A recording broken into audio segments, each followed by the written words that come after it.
Bismillahirrahmanirrahim. Assalamualaikum warahmatullahi wabarakatuh. Saya di sini akan membahas penelitian yang menarik tentang machine learning dari jurnal internasional untuk menganalisis data pasien secara fokusnya adalah bagaimana program atau komputer secara bisa otomatis mengkelompokkan pasien berdasarkan pola kesehatan. Jadi sepanjang mereka terdata di rekam medik. Di poinnya di sini ada penelitian terbaru pada tahun 2024 di Plus Digital Health dari universitas ternama dan beberapa departemen yang ikut dalam penelitian ini. Jadi di sini tentang machine learning ya, untuk tujuannya rumah sakit secara penelitiannya itu untuk electronic heart record yang bisa dibilang elektronik rekam medis. Jadi kita di sini ada tertera link akses untuk jurnal jadi DOI, dan sini ada tertera pada nama-nama penelitinya dengan judul Unsupervised Clustering of Longitudinal Clinical Assessment and Electronic Heart Record. Langsung saja kita ke slide berikutnya. Jadi sini ada problem statement dan konteks. Masalah dan konteks di sini terdapat opportunity, masalah utamanya ya. Nah, opportunity dalam masalah utamanya di rumah sakit mempunyai banyaknya sebuah data pasien. Tetapi mereka itu tidak tahu cara menggunakan dengan yang baik. Jadi di opportunity atau peluang besar di sini terdapat 2 poin, yang dimana rekam medis elektronik atau EHR dengan punya data pasien yang bisa dibilang jangka panjang atau data pasien yang bertahun-tahun. Nah, misalkan data pasiennya itu tentang penyakit, diagnosa, riwayat perawatan, berat badan, tekanan darah, dan gula darah. Di sini data ini bisa digunakan untuk kita dalam menemukan pola penyakit dengan memanfaatkan data yang ada di rumah sakit di electronic heart record. Tantangan di 3 poin itu, data itu tidak lengkap. Jadi ada yang di sini ada yang bisa dibilang ada yang hilang, dan pasiennya datang secara tidak teratur. Kalau di pasien itu yang datangnya itu surat kontrolnya itu tidak sesuai pada tanggalnya gitu. Nah, dan kita tidak tahu bagaimana algoritma kita tentukan yang mana yang terbaik di sini. Jadi belum ada penelitian sistematis untuk itu, maka dari itu itulah tujuan dari jurnal ini. Di sini kenapa penting? Karena hasil penelitian ini bisa kita memandu rumah sakit memilih metode terbaik. Lanjut slide berikutnya. Di sini ada workflow studi diagramnya. Di sini ada dari electronic heart record, prosesnya random pasien kita seleksi ya, dari body mass index, systolic blood pressure, ada random glukosa, ada gula darah. Itu prosesnya di sini ada trajectories simulasi, terus simulasinya itu masuk ke dataset, ada terbagi 3, lalu diprosesnya lagi secara ada 30 algoritma machine learning, terus mencari yang terbaik secara ranknya, terus diproses dan sampailah ke real world application most robust algorithm. Jadi kita langsung aja ya ke slide selanjutnya, jadi research objective. Nah, jadi tujuan penelitian ini, tujuan pertama ini adalah menguji secara 30 algoritma ya. 30 algoritma. Di sini ada uji 6912 dataset yang kita simulasikan atau yang sudah diketahui secara nantinya jawabannya. Nanti lihat yang mana nih yang paling akurat untuk bisa kita berikan rekomendasi yang terbaik. Nah, itu untuk tujuan yang pertama, objektif pertama, algoritma evaluation. Jadi tujuan kedua, real world application, yaitu menerapkan pada pasien yang nyata, pada data set pasien yang iya benar, yang isinya itu yang real. Secara nantinya kita akan ambil algoritma terbaik dari pengujian tersebut, dari simulasi tersebut, dan kita terapkan pada nantinya di jurnal ini ada 43 426 anak dengan berat badan yang berlebihan, yaitu obesity di sini. Nah, jadi secara kita lihat bisa tidak kita memprediksi yang sakit gitu, yang mana membuktikan bekerja pada use case atau di dunia nyata. Jadi analogi sederhananya seperti kita menguji komputer di sekolah sebelum dipakai untuk ujian resmi. Makanya kita menggunakan simulasi dulu, baru kita mengaplikasikan ke realnya, yang ke nyatanya. Langsung selanjutnya, di sini ada flow diagram tersebut. Nah, kita bisa lihat di sini. Kita lanjut ke set berikutnya, yaitu metodologi dataset preparation. Data dan metodologinya di sini kita ada clinical measurement 3, simulasi dataset, dan real cohort mesh. Nah,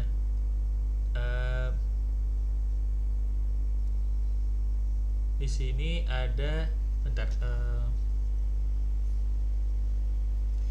jadi di data dan metodologi ini kita data simulasi untuk pengujian ya. Nah, jadi dibuatlah 6.912 dataset tier 1 dengan jawaban yang benar.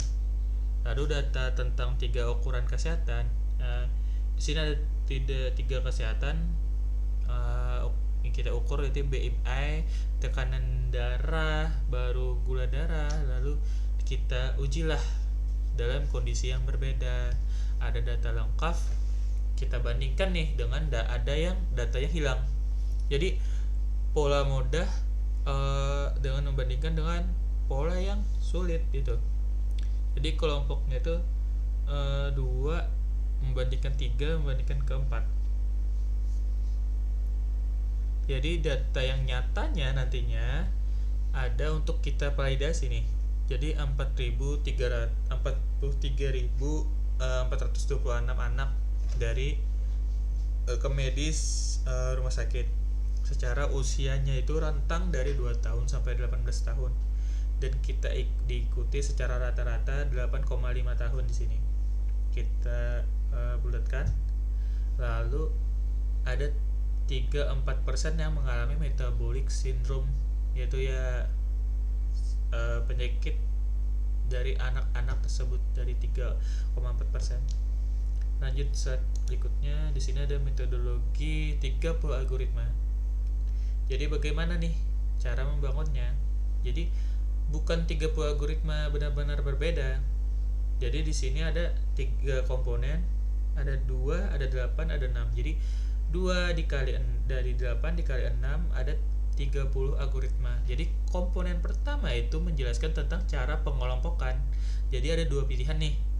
Tadi ada partisional, yaitu pasien nih masuk satu kelompok saja dengan 100% atau 0%. Jadi ada fusi, pasien itu bisa punya beberapa kelompok, 20% di A dan bisa dibilang 80% di B. Nanti kelompok kedua, cara ukur jarak. Nah, cara ukur jarak ada 8 pilihan. Ada DTY, Dynamic Time Warping untuk data waktunya. Jadi DTY LB untuk versi cepat DTY, Euclidean jarak lurus biasa, dan Manhattan jarak right, dan lain-lainnya. Jadi ada komponen yang ketiga, itu cara hitung pusatnya, cara hitung centroid. Jadi secara komputasi ada PEM, DBI, sama soft DTY centroid, dengan khususnya rata-rata untuk DTY. Jadi dan lain-lainnya lah untuk metodenya. Jadi mengapa pentingnya kombinasi ini? Ya bisa kita bilang bisa tahu komponen yang mana yang paling penting. Untuk set berikutnya di sini ada evaluasi secara matriks. Jadi di sini kita ada cara mengukur keberhasilan. Nah, secara mengukur keberhasilan itu ada metrik utama, itu ada ARI, singkatannya di Adjusted Rand Index. Jadi mengukur seberapa akurat pengelompokan algoritmanya. Jadi nilai ARI itu dari 1 sampai 0, 1.0 itu yaitu bisa dibilang sempurna 100%, bisa dibilang itu benar.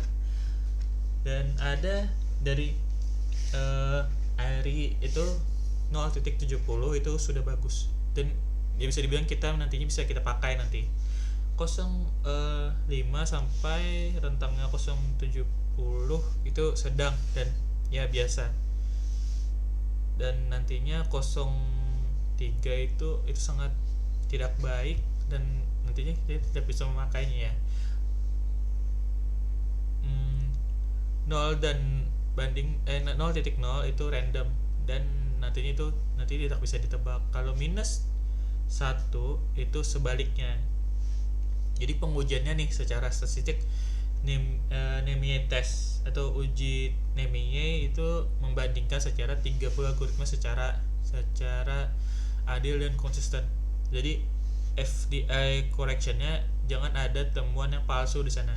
Nah, pada intinya di sini mengevaluasi matriks yang ada. Untuk konsensus itu membandingkan lebih dari 70%, jadi data nyatanya itu harus untuk datanya itu harus stabil. Jadi secara ringkasnya algoritmanya itu terbaik dan harus konsisten dan dapat kita gunakan nantinya, dapat dipercaya nantinya.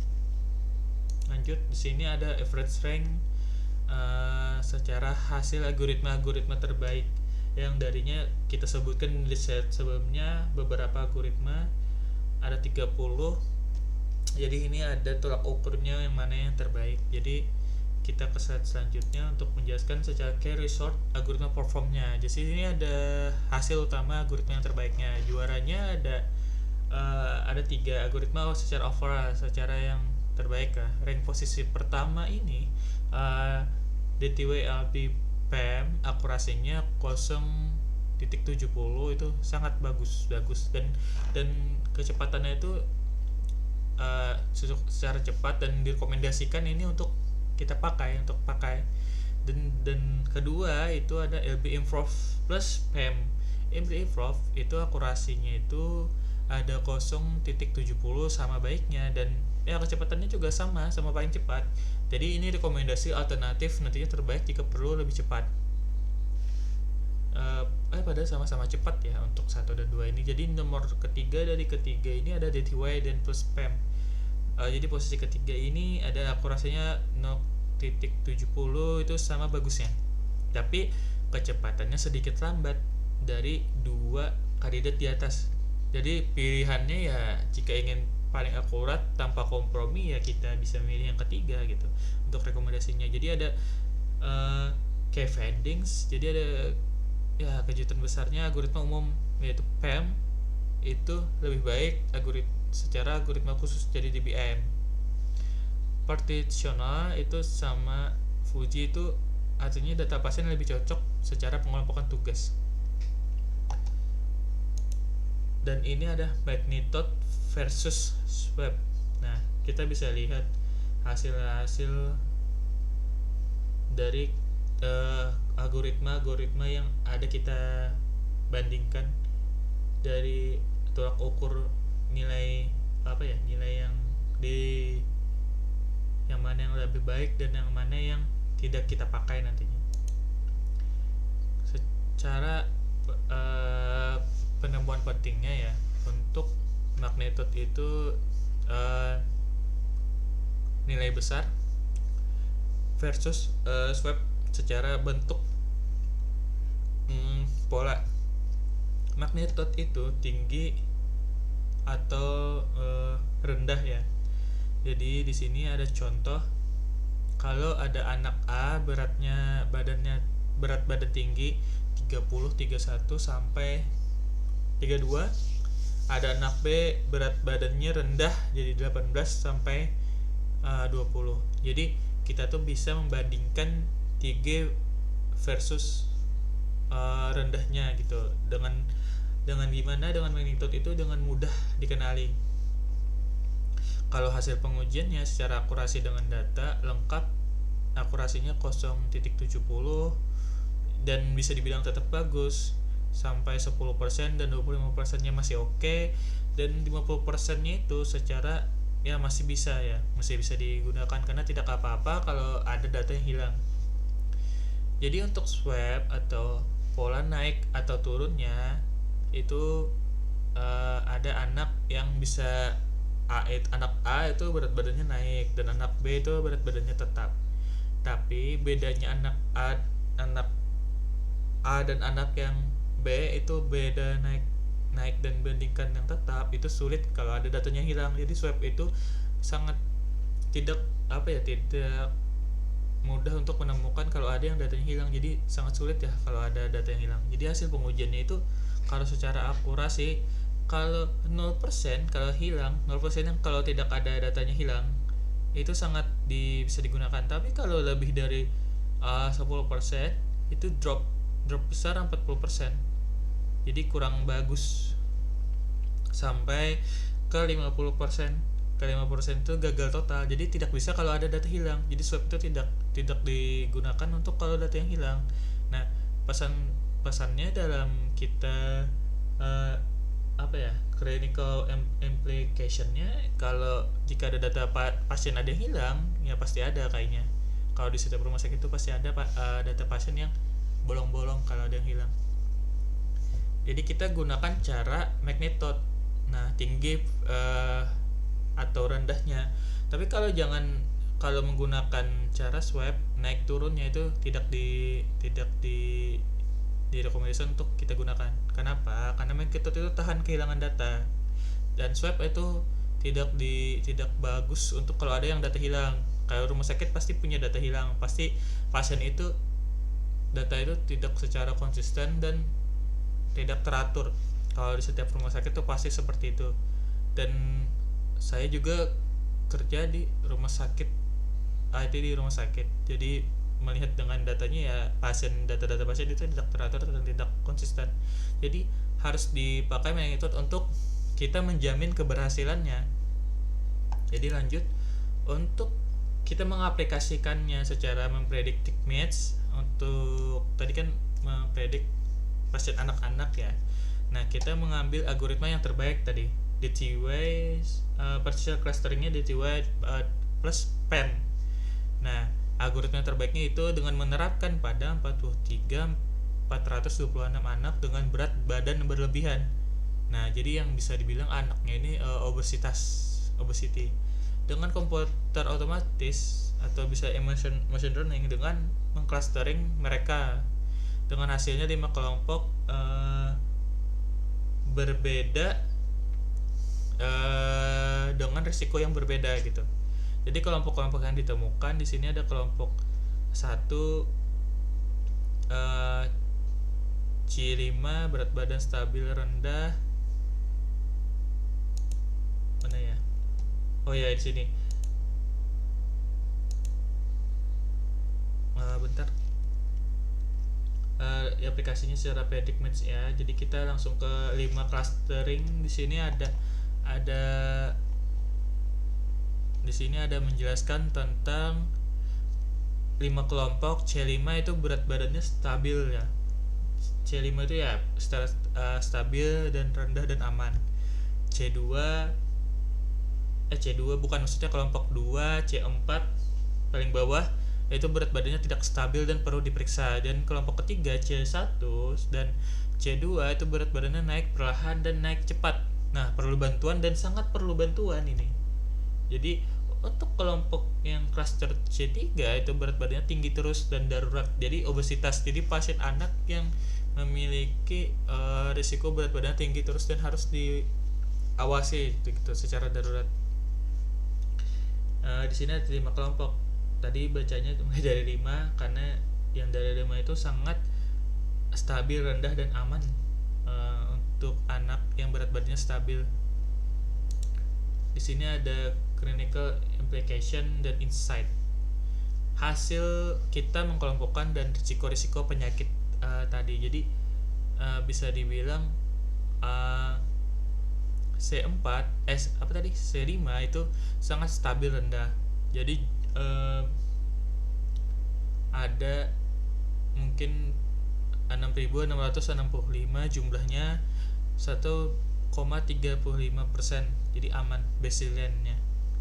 C4 itu tidak stabil, C1 naik perlahan dengan kelompok yang ketiga tadi dengan C2 dengan cek cepat.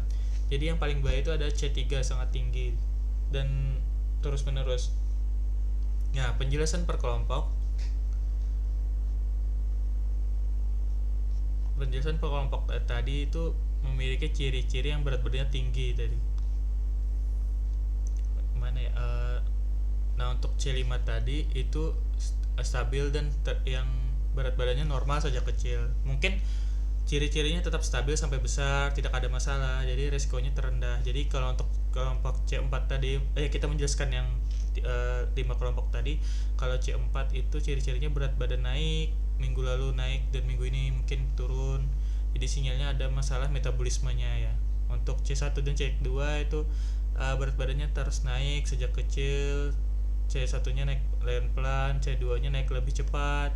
Jadi belum sampai sangat berat tapi trennya jelek. Ya pasti C3-nya itu berat terus ya, secara darurat. Berat badan tinggi sejak awal, mungkin sejak lahir, tetap tinggi sampai besar dan mungkin sudah kronis sudah lama. Jadi secara implikasi klinisnya, secara kita mengaplikasikannya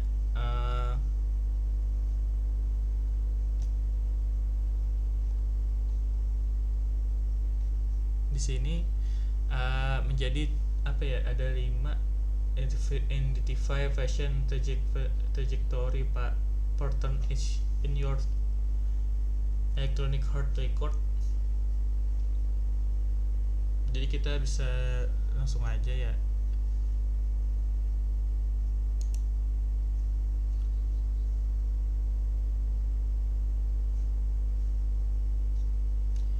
Untuk limitation dan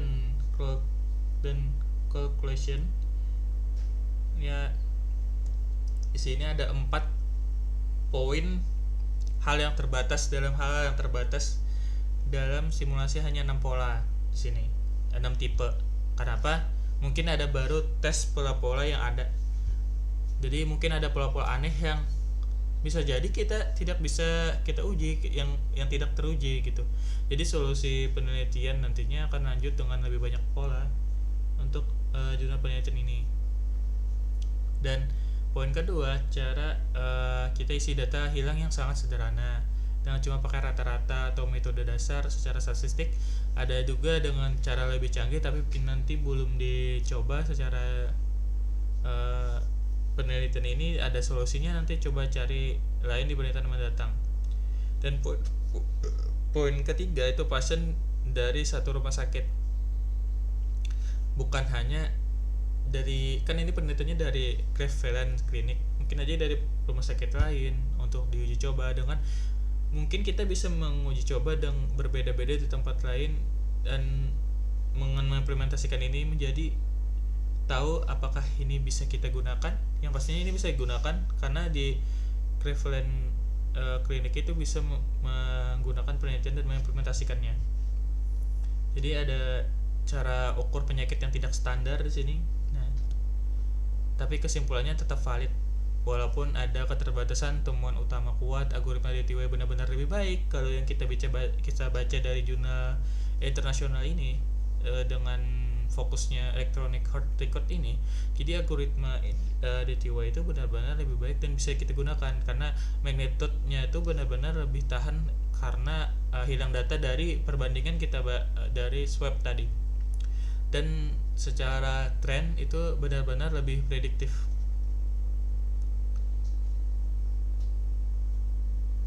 Jadi untuk kesimpulannya di sini ada key takeaway dengan dengan menggunakan DTW tadi secara atau LB improve dengan PEM untuk pusat klasternya, pengelompokannya ini bisa terbukti dari 6.912 pengujian tadi dengan akurasinya 0,70 kategori bagus ya tadi. Dia nggak bisa dikombinasikan digunakan untuk di rumah sakit. Ini adalah algoritma terbaik untuk data klinis. Jadi magnitude itu lebih baik dari swab untuk data yang nyata ya, dari simulasi dari yang data nyata tadi. Jadi jika ada data hilang nih pasti ada untuk setiap rumah sakit itu masih ada data yang hilang, karena data di rumah sakit itu tidak teratur, tidak konsisten. Jadi kita bisa menggunakan magnitude. Jika ada data hilang, eh, pasti ada, tapi kita tidak bisa menggunakan swab tadi. Kita lebih baik menggunakan magnitude, karena magnitude itu tahan 50% kehilangan data secara akurasi tadi ya kita nilai. Karena swab itu gagal bahkan di 60 apa ya tadi berapa, dari 10% dari kehilangan data. Nah, kita rekomendasikan dengan hitung tinggi dan hitung rendah, bukan tren. Itu yang magnitude tadi. Dan tadi di slide ini kita melihat secara kesimpulannya bahwa ditemukanlah 5 kelompok pasien, bahwa kalau C5 itu aman. Jadi sekiannya 1,4% yang sakit. C4 itu perlu dicek baru di pemeriksaan, 1,8% pasien anak yang sakit. Jadi C1 dan C2 itu perlu bantuan. Nah, kelompok ketiga ya tadi itu perlu bantuan karena 3,4% itu sakit dan perlu bantuannya itu lebih dari 3,2%-nya itu juga sakit untuk anak, pasien anak. Dan C3 itu yang darurat, 6,2% yang sakit. Jadi hampir 5 kali lebih besar risikonya. Karena ini bisa kita rekomendasikan untuk memulai menggunakan pengelompokan ini untuk pasien anak dan untuk medis secara klinis ya. Karena kita bisa mengetahui secara mengklaster, secara mengelompokkan gitu. Jadi yang mengelompokkan pasien yang sehat, pasien yang perlu kita periksa dan perlu bantuan, dan perlu yang darurat. Jadi tren penting ini bukan hanya sekedar nilai, karena pasien dengan berat yang tadi sama mungkinnya punya risiko yang sangat berbeda. Jika naik terus, berisiko tinggi sekarang, dan jika tetap tinggi sudah parah mungkin dari awal dia sejak lahir, sejak dulu. Jadi kita bisa melihat dari tren tersebut. Jadi di sini secara penelitian jurnal internasional ini membuka jalan medis yang lebih proporsional. Nah, semua masa depan medis yang lebih personal itu kita bisa dapat data drive itu mengambil sebuah keputusan. Jadi untuk kualitas penelitian ini, systematic test dengan Q-Night ground truth, hasilnya bisa langsung dipakai di rumah sakit, dan yang pasti metodenya itu transparan dan kita bisa mengulangi dan membuka paradigma baru. Nah, di sini ada fase pertama itu simulasinya ground truth, fase kedua yang tadi itu data nyata secara validasi, karena fase pertama itu simulasi ya yang justru di penelitian ini. Karena statistika testing dengan koreksi multiple compression, transparansinya penuh tentang keterbatasan. Jadi secara kontribusi ilmiah dari jurnal internasional ini mengevaluasi sistematis algoritma pada data klinis dan memberikan panduan praktis untuk pemilihan algoritma. Jadi kita tuh bisa memilih algoritma yang mana yang terbaik dan membuktikan secara trajectory patterns yang lebih baik dari statistic values. Jadi mendukung predict massive ke precision medisnya. Nah, bahwa kita menunjukkan menunjukkan bahwa penelitian jurnal ini yang mendekati implementasi machine learning, penelitian ini menunjukkan bahwa machine learning bisa tuh membantu rumah sakit, tapi harus dipilih dengan teliti dan sesama secara kebutuhan dan tujuan rumah sakitnya. Jadi data pasien yang sepanjang masa yang terekam di rumah sakit, entah itu rekam medis, yang pasti elektronik rekam medis, untuk bisa dijadikan datanya itu bisa dijadikan temuan pola penyakit yang seperti penelitian ini. Lalu yang ketiga itu adalah pengobatan secara masa depan untuk pemeriksaan pasien yang mana yang sakit, dari pasien anak tadi yang mana yang sakit membutuhkan darurat dan yang aman. Nah, jadi untuk penelitian ini sangat bagus untuk kita implementasikan di rumah sakit dengan pendekatan elektronik rekam medis, yang pastinya data-data pasien yang kita kelola dengan implementasikan machine learning, dan kita bisa memenuhi pelayanan rumah sakit yang lebih baik nantinya. Jadi sekian, Terima kasih untuk kita mempresentasikan jurnal ini. Saya tutup dengan assalamualaikum warahmatullahi wabarakatuh.